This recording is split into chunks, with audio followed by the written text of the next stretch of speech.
Hello everybody, it is Dylan from Yu-Gi-Oh Everything, and welcome to my first Yu-Gi-Oh VRAINS Episode 1 review. I gotta tell you, preliminary reports, I couldn't have asked for a better Episode 1. I just watched subs, I watched it live, and subs only increase the likeness of the episode as it usually does, because when I watch it live, sure, I get to see what's going on, but I don't really know what's going on, and so subs are out, so if you go to, like, GoGo Anime or Kiss Anime if you want to watch it subbed, and it was really a phenomenal way to kick off Yu-Gi-Oh VRAINS. Now, I reacted to the first opening and ending on my channel. If you want to check those videos out, I will link them down below. 4K Media, believe it or not, is actually going on a strike rampage. They are taking down a bunch of videos related to opening one and ending one, so these videos might not be up on my channel for too much longer. I guess this means 4K Media has the rights to Yu-Gi-Oh VRAINS. We haven't heard an announcement that they will be dubbing Yu-Gi-Oh VRAINS, but this is kind of a big indicator because obviously if they didn't have the rights to VRAINS, they wouldn't be and if they didn't know VRAINS was starting today, they wouldn't be, taking down a bunch of videos. So if anyone from 4K is watching,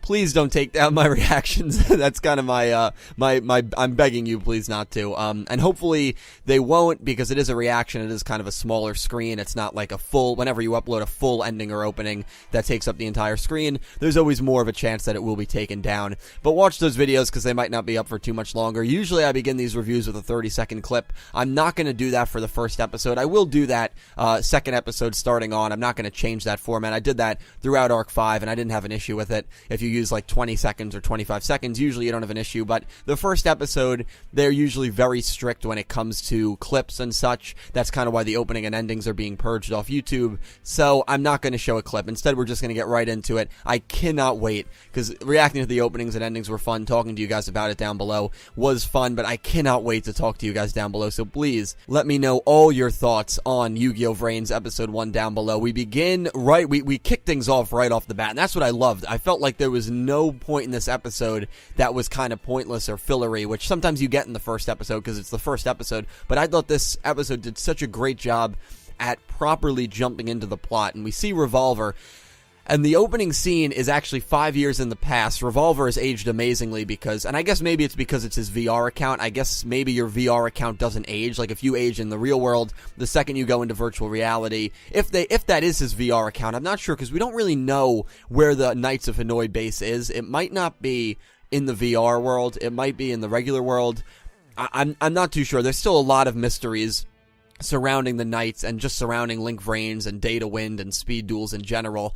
And Yusaku says something very interesting in the Episode 2 preview, which I will touch on obviously later. This probably will be my longest review ever for an episode just because so much happened and it is the first episode for VRAINS. But we see Revolver basically trying to kill the Psyverse. Now, what exactly is the Psyverse? It seems like it's something that powers Link VRAINS. At least that's what I got from it during Akira and Bishop's conversation. Why they want to kill the Psyverse, we don't really know, and it's too early to say if that is a wrong thing to do, like if killing the Psyverse and destroying Link VRAINS is wrong, or maybe they know that, Bishop, who kind of seems to be the head of Soul Technology, that Soul Technology has these really underhanded motives and Link VRAINS is gonna destroy everything. And if that's the case, then what the Knights are doing is actually kind of heroic. Now, the method of achieving it, I don't necessarily agree with, destroying buildings, killing off characters, which we'll get into. They didn't really kill off characters, I don't think, but we will get into that. And then we see these, and there's 6 of them, and we know that from the opening. There's 6 AIs, it seems, that are trapped, and the only one that survived is the one that becomes Yusaku's, and the one that kind of merges with Yusaku's dual disc. It's pretty obvious based on the opening, and I will be doing an in-depth analysis of the openings and endings. It's pretty obvious that it seems most characters are going to get a specific AI that coordinates with their colors. We have a blue female one. That is obviously at some point probably going to be Aoi Zaizen's AI. We have an orange one that I'd imagine is going to be Go Onizuka's AI. I believe we have a red one. We have a green one. I don't remember all the colors. It seems like the red one could even be Revolver's, which is kind of weird because Revolver was the one trying to destroy them and trapping them. So, I don't know, but I think they're going to have a major role to play, especially towards the end of opening 1. We see these 4, Revolver, Yusaku, Aoi, and Go, all trying to transform into their colors, and then we see this big bird, and it reminds me so much of the Crimson Dragon, which symbolizes, obviously, the bonds of the signers and 5Ds, and it seems like they could really be going for another feel like that, where these 4 characters, or these 5 or 6 characters, have to join a team, maybe go after Soul Technology, maybe go after Bishop, maybe go go after a group that we are completely unaware of. Because remember, in 5Ds, we didn't even know the Dark Signers were a thing until 27 episodes in. So that is going to be very interesting to keep an eye on. But the AI escapes. The AI escapes. Revolver's unable to kill him. And then we go to a flash forward. Well, not a flash forward. Now we're in the future, 5 years later. So all these events happened in the past, and already we know Yusaku's past, and we see flashbacks of him. You know, in class, he's dreaming of himself in the past, and we hear a female voice, it sounds, that says, "Hey, wake up." I don't know if that was Naoki's voice telling him to wake up, or if that was someone in his past telling him to wake up. I really don't know, and if it was Naoki's voice, it just could have been morphed. Obviously, Naoki doesn't have a female voice because of the, just because he was dreaming and he was in a state of kind of, maybe he was lucid dreaming or something like that. So, I don't really know, but Yusaku's past is going to have a major role in this. What was he doing 5 years ago when Revolver, when the Knights of Hanoi attacked the Cyverse world? That's going to be an interesting concept to see forward. Yusaku is dueling a knight. He's dueling, and we learn that this knight is not Spectre, so I will formally apologize. I was completely wrong. They showed Spectre, and they showed this knight on the same screen. I figured they were the same character. I know a lot of people did. It's confirmed now, completely different characters. So Spectre is not that knight, that cracking dragon Knight of Hanoi. But Yusaku defeats that cracking dragon Knight of Hanoi, and when he's dueling this Knight of Hanoi, it's also during the scene where Aoi is running away as Blue Angel from the cracking dragon user. I cannot wait until the OST comes out, because the musical score was incredible. That theme song with the piano that's playing as Aoi is running away, and it's towards the end of this episode, and it's played, I believe, when Yusaku is finishing off this Knight of Hanoi, and he announces his name as Playmaker. That OST is absolutely incredible. I'm already in love with that. I'm probably going to binge watch those two scenes, because I love that theme. I don't know if that's Yusaku's theme, or if it's kind of like Swing Pendulum of the Souls, because some people consider that Yuya's like secondary theme. It probably is. I don't think it's Yusaku's theme. I think it's going to be like what Swing Pendulum of the Souls was. But that is an incredible musical piece. I cannot wait until the soundtrack does come out for Yu-Gi-Oh VRAINS, because honestly, all the themes sounded really intense. We get some banter between Yusaku and Naoki. And I really do like Naoki's character a lot more than I thought I would. He goes on about how the Playmaker is amazing. And at the end, Yusaku absolutely roasts him. I just love Yusaku because, to me, it's such a breath of fresh air with what we've had over the last 6 years. And again, there's nothing wrong with what Zexal and Arc 5 did with their protagonists, but their protagonists were very, pumped up and hyper, and we have a whole different 180 feel, where Yusaku, I feel like if you went to Yuma and Yuya and said, "Hey, we want you to star in the new Yu-Gi-Oh series," both of them would be like, "Oh my god, that's amazing, yeah, I want to do it. Whereas if you went over to Yusaku and said, "Hey, Yusaku, we want you to star in the next Yu-Gi-Oh series for the next 3 years," he would just be like, "No freaking way, man." Like, he does not want to have anything to do with this. And it's a very interesting demeanor for a Yu-Gi-Oh protagonist to have, and I really do like that about him. So he names 3 things about Naoki that he thinks makes him a bad duelist, and then he names 3 things that, about Naoki that makes him, like, say, "You're not really a bad guy, you just don't have a lot of confidence," and such. And Naoki's like, "What the hell's wrong with you? I'm out of here. You can be lonely, and if you have no friends, you have no one to duel with or whatnot." And I think at the end of this convo, Naoki actually hits a dab, and I gotta tell you, if he does hit the dab here, he's probably my favorite character by default. I mean, like, he's the most relatable character. Okay, no, I'm kidding, but that was a A+ dab that he hit. I do have to give him credit for that. So then we go to, I believe the next scene we see is Soul Technology. And we see Akira talking to Bishop, and Bishop, I did not think they'd take his name literally. He's literally a giant chess piece. Talking to Akira. It seems like Bishop is the head of Soul Technology. I kind of speculated that maybe the head would be the Zaizen's father. It's still possible. We obviously don't know who Bishop is. It's probably not Akira and Aoi's father, to be honest, but Akira's talking to Bishop about how they desperately need to find Ignis, which is the AI that's missing, and about how if they don't find Ignis, the entire Cyverse, like Link VRAINS, has fallen by 30% the efficiency, and if they don't find Ignis and the Cyverse continues to kind of decline, their business is going to go out of trouble, or their business is not going to go out of trouble. It's going to be in trouble. They're going to go out of business, which I think is so accurate. It's such a corporate way to look at things, and I feel like we have another moment down the road in this episode that's another very corporate way to look at things. And obviously, a lot of people say, "Oh, corporate greed is something that really is a horrible thing, and I think Yu-Gi-Oh VRAINS is going to try to tackle that topic, and I think they're going to be able to tackle it pretty accurately. So I'm going to get into that a little later on why I think that, because I might be misinterpreting something, and I guess you guys can let me know. But then we see Revolver, and we see Spectre talking to Revolver, and this was a cool scene where Spectre is talking to Revolver, and he's like, we know we have to find Ignis. If the Knights of if Soul Technology gets their hands on Ignis, the AI, all our work to destroy Cyverse is going to be for naught. And Revolver's like, all right, we'll get it. And Spectre's like, also, there's this guy named Playmaker who's causing us a lot of trouble. And Revolver's like, oh, that's interesting, but, we can't worry about that right now. We have to focus on getting the AI. So here's a very interesting thing. If Yusaku's past had something to do with the Knights of Hanoi 5 years ago when the whole incident happened, wouldn't Revolver, unless Revolver lost his memory too, wouldn't Revolver remember that and be like, Playmaker, when he sees Playmaker on screen, like, Yusaku, why is he back? Unless he just doesn't recognize Playmaker, even though it's pretty obvious Playmaker is freaking Yusaku. I mean, they don't look, it's not like Aoi and Blue Angel, they really don't look that different. So that's why it leads me to believe that Yusaku's past didn't have anything to do with the Knights of Hanoi, because they don't seem to recognize him from the events that happened 5 years in the past, and we know Revolver, because of the very first scene, was involved in those incidents 5 years in the past. So I just don't know. There's just a lot of things that it's tough to figure out. I'm starting to believe that the main real villain is either going to be Bishop, or it's going to be a character we have yet to see, a group we have yet to see. So it's just going to be an interesting thing to, I guess, follow and keep your eyes on and speculate, and I can't wait again to talk to you guys about all this down below. We move on to Yusaku and Kusanagi talking. Kusanagi's like, I'm sorry for dragging you into this. Yeah, he's talking to them about Blue Angel and Go Onizuka, about how they're charisma duelists, and Yusaku's like, I'm doing this. We knew this line. This was the line that we got. I'm doing this on my own will. I'm gonna save the people who took your little brother and my past away. Now, I don't know if they took Kusanagi's brother's past away,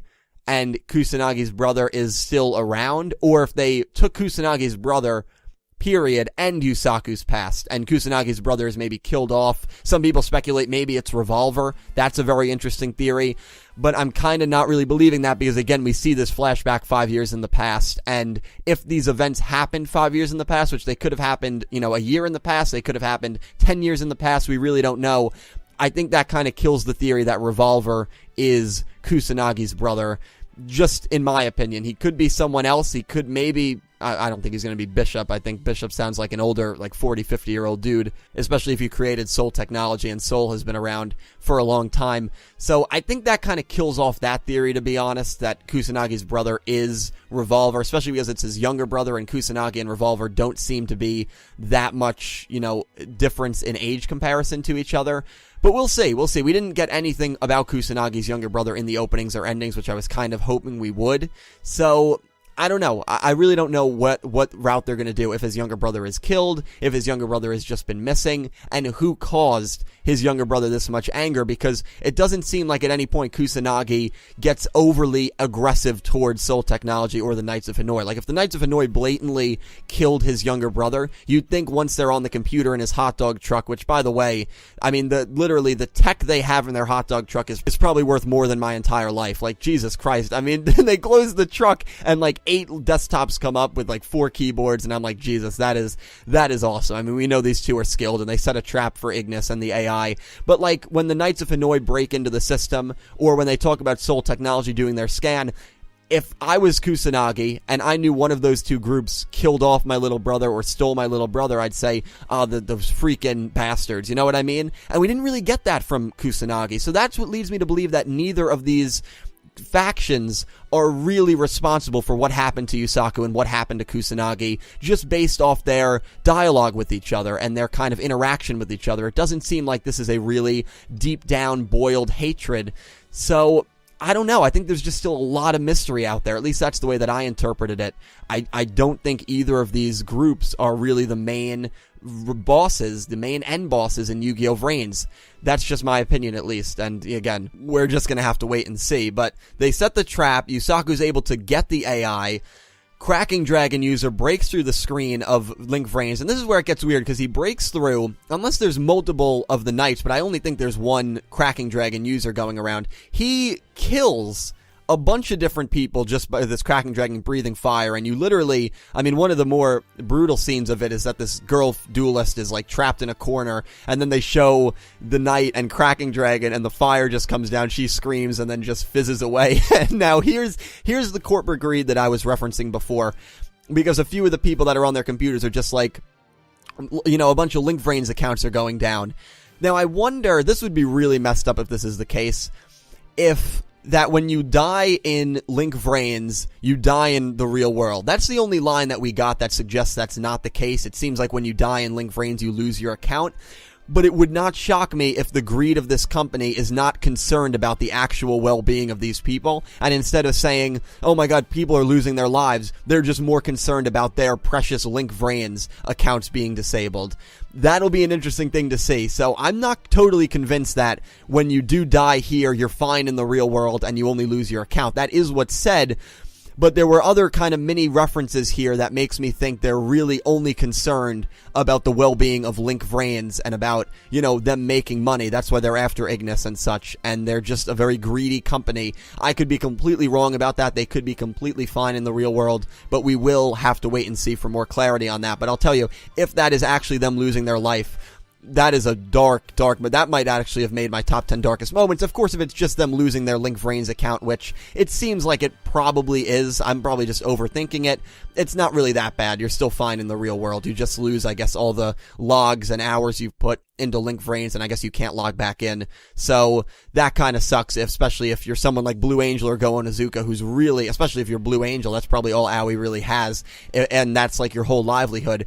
And so we see a scene now where Aoi is running away from the Cracking Dragon user. And this is probably my only complaint of the episode. I don't know why she doesn't turn around and duel this guy, if she's considered to be one of the best duelists in Link VRAINS. I don't know why she kind of has to be a damsel in distress right off the bat. Yusaku saves her, then Yusaku... But here's the thing, if I'm not going to be too critical on it, because we might have a scene 10 episodes down the road where Aoi or Blue Angel saves Yusaku and she's like, alright, now we're even. You know what I mean? Like, there's still ways they could be fine with it, but I'm watching it, and I'm watching Aoi run away, and I'm like, yeah, here we go. Yusaku's going to save her, and she's not going to, you know, turn around and duel this guy for whatever reason, and it's literally going to be the same old female writing in Yu-Gi-Oh! But I'm not going to be critical, because if they do something like that 3 or 4 episodes down the road, where Aoi says, you know, even something along the lines like, thank you for saving me, even though I didn't, you know, need help, I didn't want to be saved, something like that, to show her that she has a little independence, and she doesn't have to rely on Yusaku to that max.